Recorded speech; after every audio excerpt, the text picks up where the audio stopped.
Hello, hello, and welcome to the Listen Bitch podcast with your favorite mindset coach and podcast host, Brandon Lynette. This is your go-to destination for unlocking your full potential and embracing the extraordinary possibilities within you. This is a journey of self-discovery and empowerment as you explore the transformative power of stepping into greatness. Come into alignment with your God-given power and gifts, unleash your soul, and learn to co-create a life that you love. As you become the writer of your own destiny, in this podcast, you're going to find the inspiration, practical tips, and sometimes a brace of nudge to take a leap of faith towards your dreams. You're in the right place. Buckle up so we can unleash your inner badass. Hello, hello, darlings. Okay. So, first of all, Today's topic is kind of a listener request, and I'm here for it. I've done a topic like this before. But I think not enough because I think this word is thrown around so much. Okay. So much. We are going to talk about narcissism. And I feel like we all know someone who is a narcissist.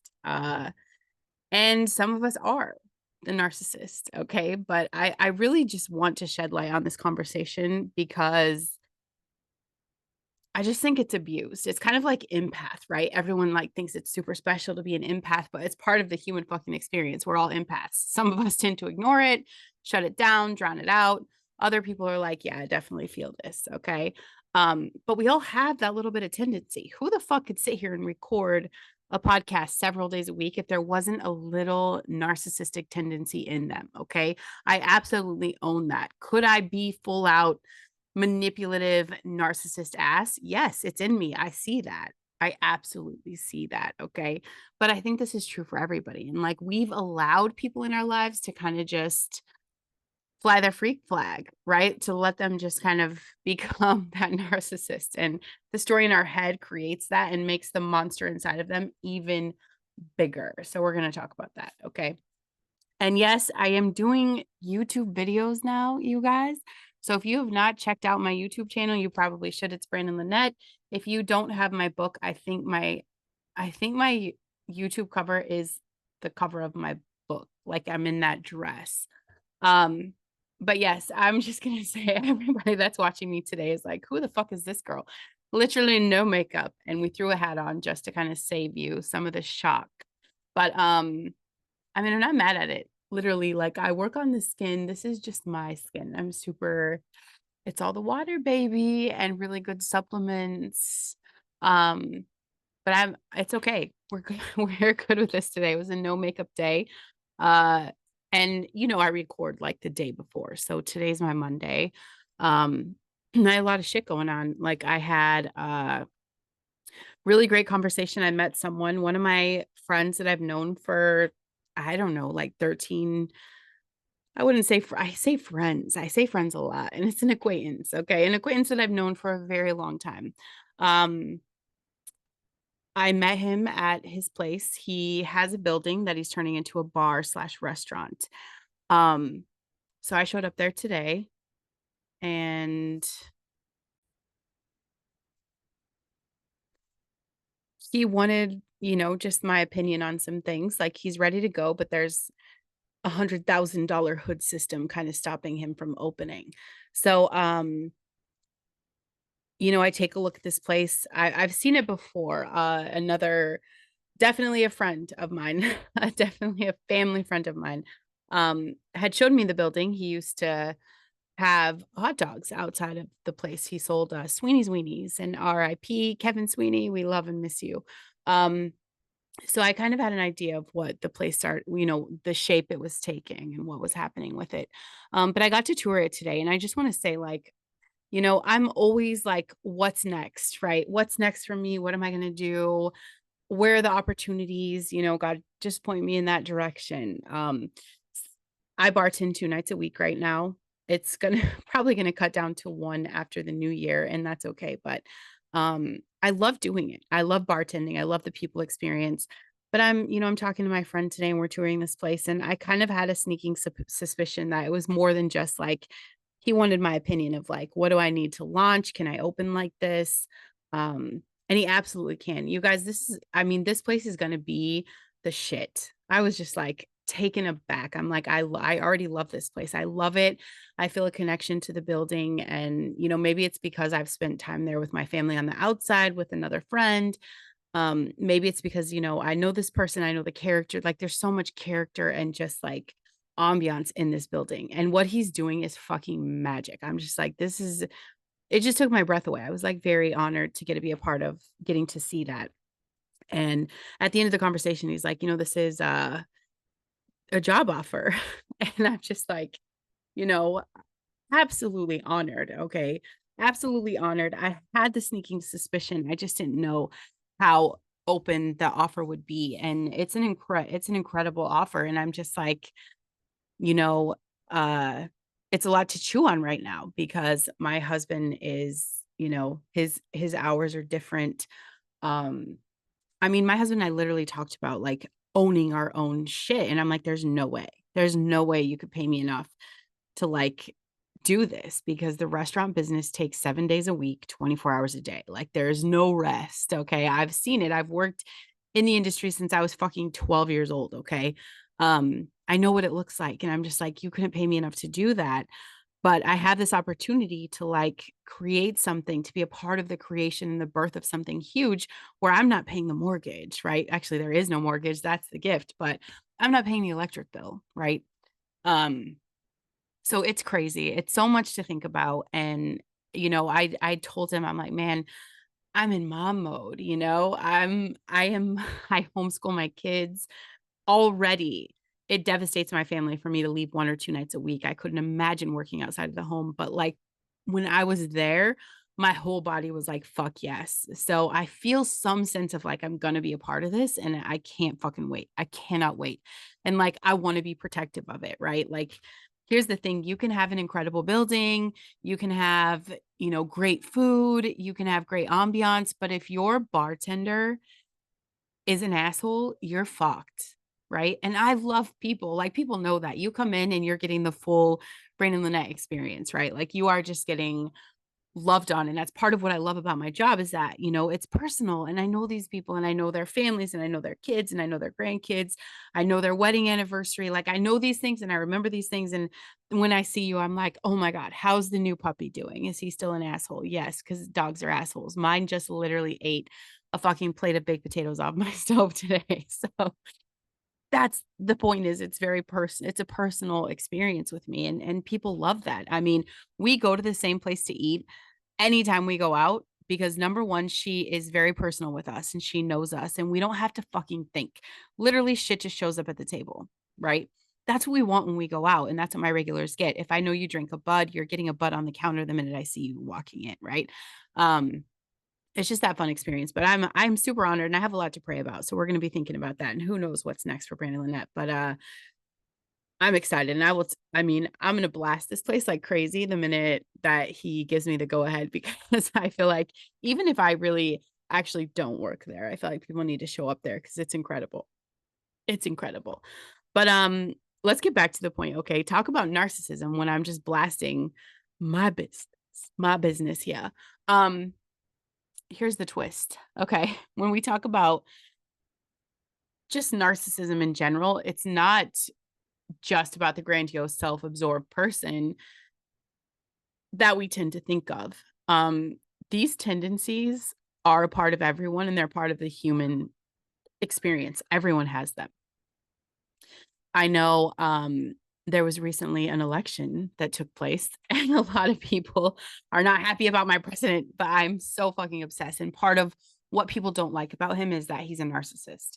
And I think if you look at his success in business, like his success in business alone is fucking top notch. Like I would trust the dude with my money. Has he failed? Fuck yeah, but that's the point. You take a risk, you take a chance, you're going to fail and you're going to start over. Do you know how many fucking times I've started over? And I promise because it's not on the scale he plays at, nobody's going to talk about that. Nobody's going to talk about that. When you play big, people see the big, right? So there's a lot of incredible things, but I think that his narcissism has actually done well for him. And I think anybody who is in a space of like being, a podcast host, an author, a speaker, there's a level of narcissism. Okay. And it's not just about the arrogance or the need for attention. There is also like we can talk about that inflated sense of self-importance, excessive need for admiration, right? The lack of empathy. A lot of people that I follow, and this is something that I'm very proud to talk about this because I've come to the point where it doesn't matter how many people show up. I don't need the pat in the back. I've had to learn to pat myself on the back a long time ago. And if you look at someone like our, next president, is he definitely doesn't need you to pat him on the back, but he loves the accolades, right? He does. But guess what? Even if he didn't have them, even when he felt like the whole world was hating him, he still fucking owned his shit. So there's a level of, growth here too. Um, but for a lot of people, I mean, it shows up in a lot of forms. Sometimes it's subtle and sometimes it's, Donald Trump obvious, right? But the key point is that we all have the range of these traits, and it doesn't matter if you're male or female. Okay. And this is a listener kind of request. One of my husband's friends reached out on TikTok today. Hello, Marco. Thanks for reaching out. And I will send Ben your love when I see him again. But he kind of wanted to talk about the fact that men have a bad rap for this and women don't necessarily get the same rap. And I can see how he's kind of right, but the truth is that I think women are far more manipulative, which means we use that narcissism and we play the games, and we're manipulative in that we make everything about us being the victim. I'm guilty of that. I've done it. I've played the game, right? But people don't talk about it because these girls are good, right? Because we're good. My manipulation skills were on point. Okay. So I know I was good at what I was doing. Um, but nobody was winning, right? So at some point we have to take massive responsibility. Um, let's kind of talk about what are the signs of narcissistic tendencies, right? I feel like you guys fucking know this, but we ignore the signs sometimes. And you could call out someone who is a complete narcissist way in the beginning of a relationship. And I feel like what you're choosing, what you're not changing, you're choosing, right? It's kind of that level of acceptance of like, you're choosing this. You're not obligated to be in any kind of situation with any person that doesn't light your soul on fire. Anybody that makes you uncomfortable, anybody that, dims your light. And I just want to say, like, just because I don't try to get political on the podcast. I really don't.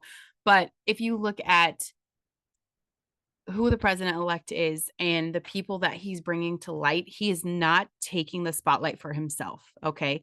Literally has formed the motherfucking Avengers, okay? RFK, are you kidding me? Like, I'm pumped for this dude. In fact, when he was on the ballot, I was like, we have to vote for him. Like, he gives a fuck about the health. He's calling out some bullshit. Do I agree with everything? No, but we're never going to have a president that we agree with everything on, right? So if we look at his narcissistic tendencies, he is not taking the light off of anyone. He is literally shining light on an entire team. So this is like a healthy form of narcissism. It is a healthy form, absolutely healthy form. Okay. He is emotionally mature. He is grounded. He is where he needs to be and who he needs to be for this space. Okay. Um, and the traits that we're going to talk about, these tendencies, it doesn't make you a full-blown narcissist, but it's traits that honestly, at the end of the day, you guys, and I coach on this all the time, it's not about the people around us, it's about us. It's about our journey, right? So if we're recognizing something in someone else and it bothers us, it's probably because there's a part of us that needs healing there, right?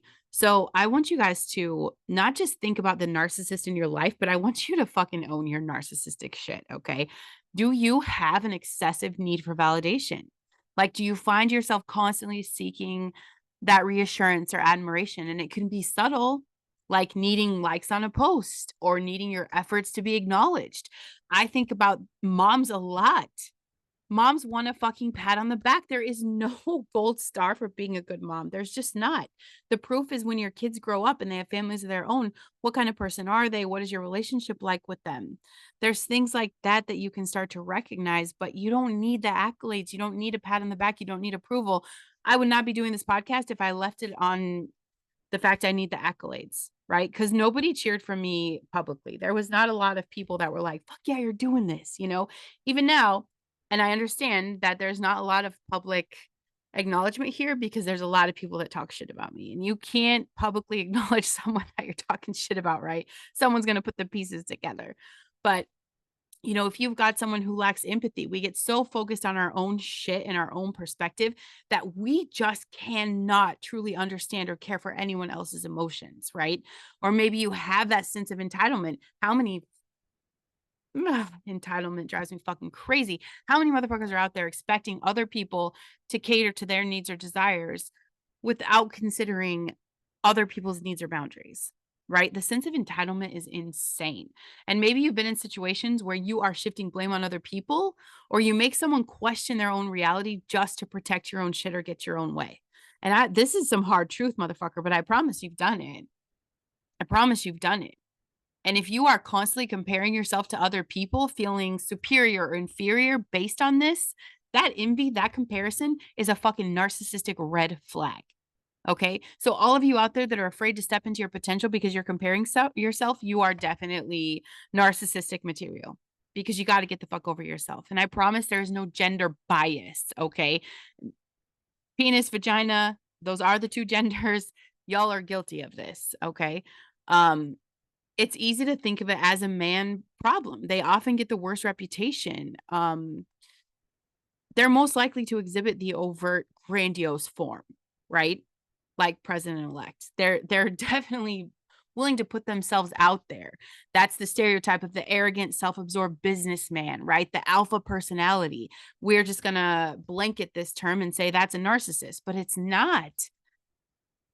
I mean, there is a level of, you have to be your own cheerleader. That's it. But I'm going to tell you, this is not just about that businessman. Okay. Women exhibit just as many, if not more, narcissistic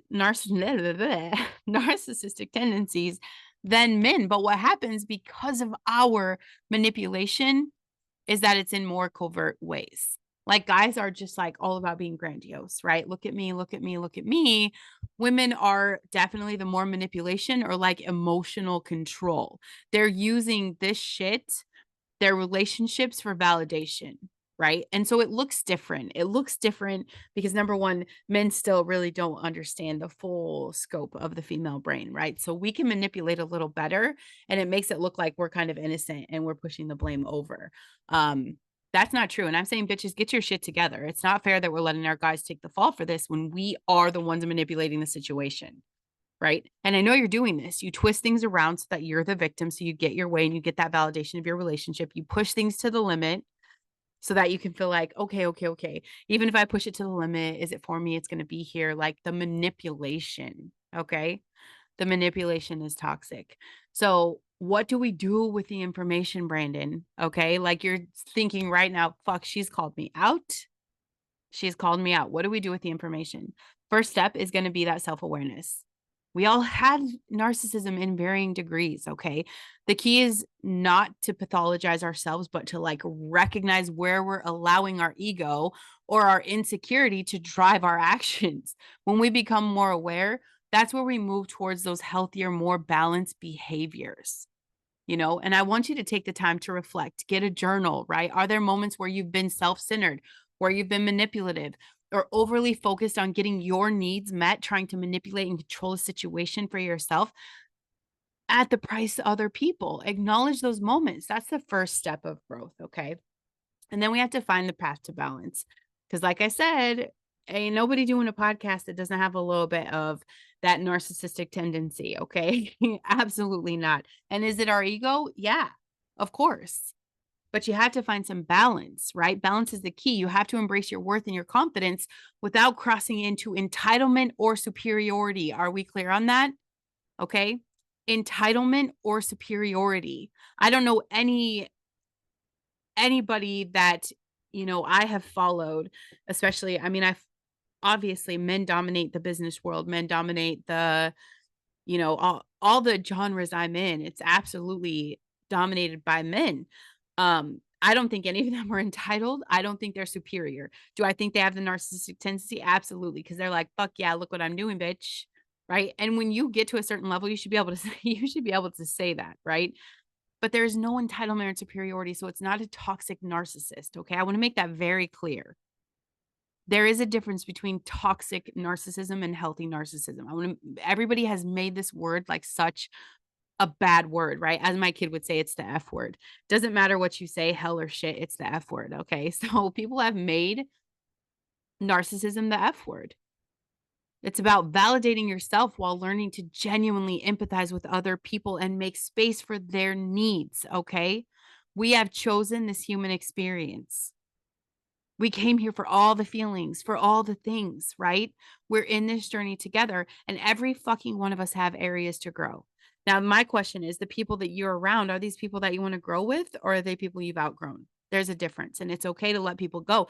You're not entitled to be the same person ever. And you're not entitled to have to play the game. You know how many people have genuinely thought I was a toxic narcissist, and maybe in their story, absolutely, I'm the villain. But do I know who I am truly? Do I know my heart truly? Yes. Do I have to explain my side of the story? Fuck no. Will I? Absolutely not. I don't give a fuck. Believe what you hear. That's okay.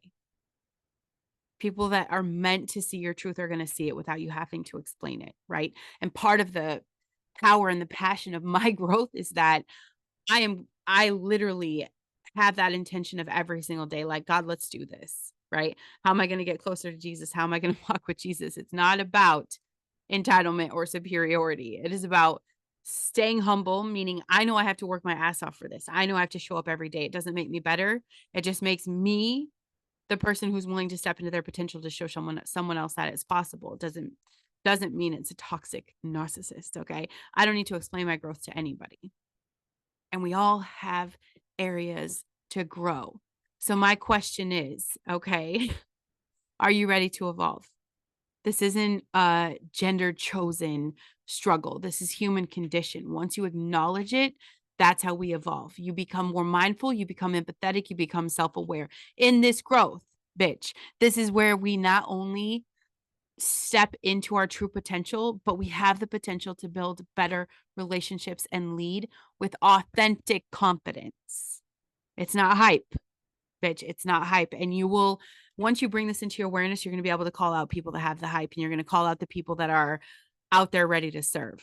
There's a big difference. And I pray for the discernment for you to see that. I love you, bitches. I'll see you tomorrow.